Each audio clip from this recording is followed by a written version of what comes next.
On June 1st, 2023, the United States was suspected to be on default on their debt. After a long debate on whether they were willing or not to go with it, the United States finally made sense and said that they're going to suspend the debt ceiling to prevent the default. And while most people think the United States default problem is over, we may fail to see what it is for what it stands for. This is a big factor for the United States dollar to be weakened, and the fact that the U.S. economy is not far from breaking down.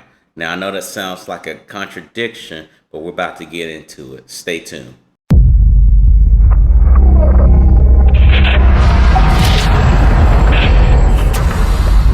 Okay, guys, if you're new to the channel, please go ahead and subscribe. My name is Mr. Luke Evan Brooks, and this is Passive Income Central. Make sure you stay tuned because we talk about ways to create passive streams, semi-passive streams, and the latest and greatest in the news right here. So as you heard me, we talked about the debt situation in America, right? Economic crisis. A lot of people are not talking about because guess what? Election season is about to happen, right? So a lot of people want to know, what do we do? Now, I'm going to go ahead and break down some more facts to you. So make sure you stay tuned for the whole thing when we talk about the economic crisis in the United States of America. Okay, so in fact, if we're looking at the debt ceiling ratio, 77% of the debt is GDP is considered to be the limit of the safety of the debt for GDP ratio. And if you look at India, India has 83%, and the UK stands 99%, and the US stands at 134%. That's bad. This is the highest debt ratio for the United States as of now, right? Going past 150 years, and today it's more than the times of the Great Depression and both the world worlds and even COVID. And every time that we have reached a debt ceiling, there have been further increases for more money to be flooded into the market. And it's been going very, very bad, right? So I want to recap on this, right? So with the United States, if we're pulling more money out or printing more money out and we don't have any checks and balances, it weakens the dollar, right? So where you may have been able to buy that candy bar back in 1990 for 50 cents, it's requiring you to have more money to buy the same amount of candy bar, or to buy a house or buy a car or any of those things like that, where it requires you to have more buying power, meaning your dollar's getting weaker and weaker. A lot of nations are not putting up with it. A lot of nations are looking at other sources of currency to deal with. Yeah, it's nice to have something where you can hold on to someone's debt, but if you know that they're never going to cash in on that, they're not going to make good on it. If it sounds like you may be switching to a different type of currency, they're going to get rid of it quickly as they can. And that can actually hurt a country too as well. And let's do a count on here. Just to look at my notes here.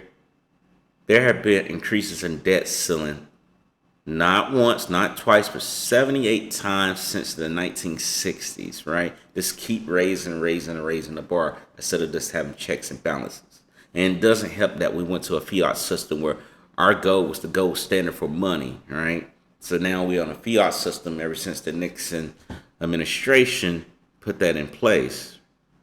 So even though the United States has got away with this, and with the Russian aggression and the Chinese power and India's fast-growing influence, one day, it's not if, but when, the U.S. will fall into default, because we can't keep going like this, unfortunately.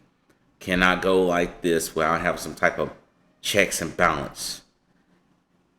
And this is affecting not just the United States, but this is affecting the whole world as we look at it, right?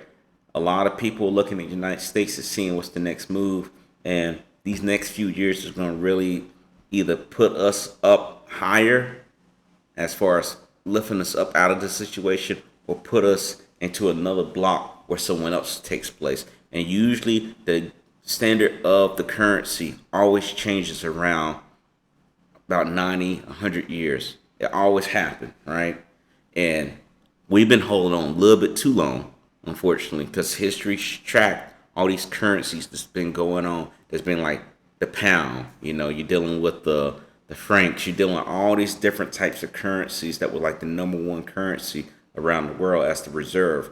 And now a lot of people are looking at, well, why should we have this as the reserve if it doesn't really have that much value in it? They don't want to have something that's not going to have real value, or it's depleting value. That's even worse. So as a stakeholder, it's very important to study the microeconomic situation of what we're seeing here now, because this has never been ever happened in history before with dealing with the economic crisis, where we just keep climbing the debt ceiling, and now other nations are rising. Other nations are looking around and say, hey, my currency may be better than their currency. This is why you looking at the situation with BRICS.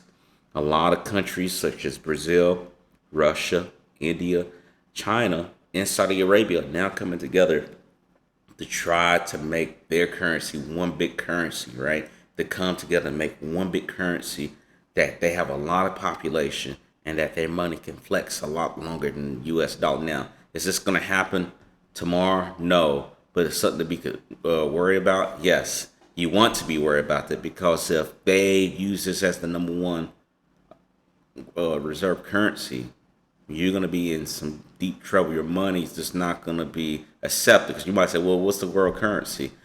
I could walk around here in Bahrain, right, and I can hand over $1, and someone will take that dollar to cash it in, right? Or I can go to Thailand, I can go to Vietnam, this and that. What happens when that currency is not going to be accepted or not be in circulation in their country where they can trade it off? They might be like, I don't have any use for this. I need you to go to the bank and go get the money if you can. That becomes an issue. And a lot of people, we make our money with people having a hold of our money. But if people are trading in that dollar for this new BRICS currency, then it becomes a major issue. So please, guys, follow along as we continue to update this. So the world powers are going to look at this. As I say, world economies, world governments are looking at this, and they're counting their eggs. They are saying, do we put all our eggs in one basket, meaning that we put all our money as far as the reserve currency, all US dollars, or do we space it out with other currencies that are rivaling with the United States? So guys, I hope that this helps you out. Wanted this to be short and brief. Let me know if you have any questions or comments. See you next time. Don't forget to subscribe and like. Talk to you later. Take care.